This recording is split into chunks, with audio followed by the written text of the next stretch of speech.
Dolores Umbridge was already the most despised villain of Harry Potter, but her secret past makes her misdeeds even more despicable.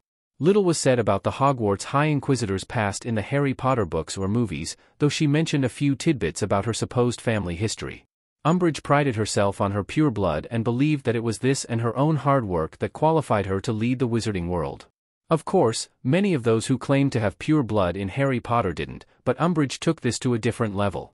Voldemort was a pretty horrible villain, but when Harry Potter and the Order of the Phoenix rolled around, Dolores Umbridge secured herself as the most hated character of the franchise. The pure injustice of her actions was enough to make anyone's blood boil, making her fate at the end of Harry's 5th year at Hogwarts all the more satisfying. Of course, Umbridge reappeared in Harry Potter and the Deathly Hallows when she became responsible for a cruel and sometimes fatal Muggle-born registration program. This was horribly ironic since Umbridge herself had a Muggle mother. Dolores Umbridge had a Muggle mother and squib brother. Umbridge bragged that she was a pureblood witch, but it was all a lie. Umbridge_Locket.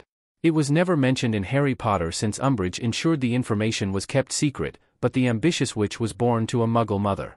According to an entry from J.K. Rowling on Wizarding World, Umbridge's parents were Orford Umbridge and Ellen Cracknell, and she despised both of them.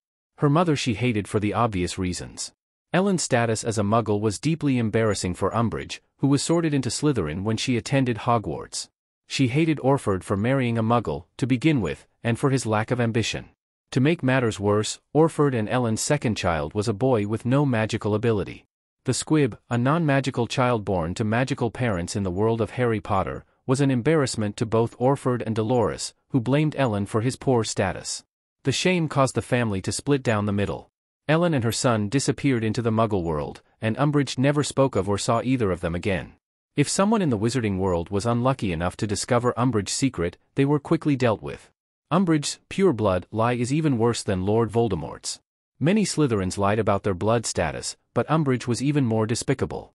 Dolores Umbridge firmly believed in blood purity in Harry Potter, and in Deathly Hallows, she led a horrific campaign against any witch or wizard with Muggle parentage. Her big family secret made these actions even worse, but such lies weren't uncommon in the wizarding world.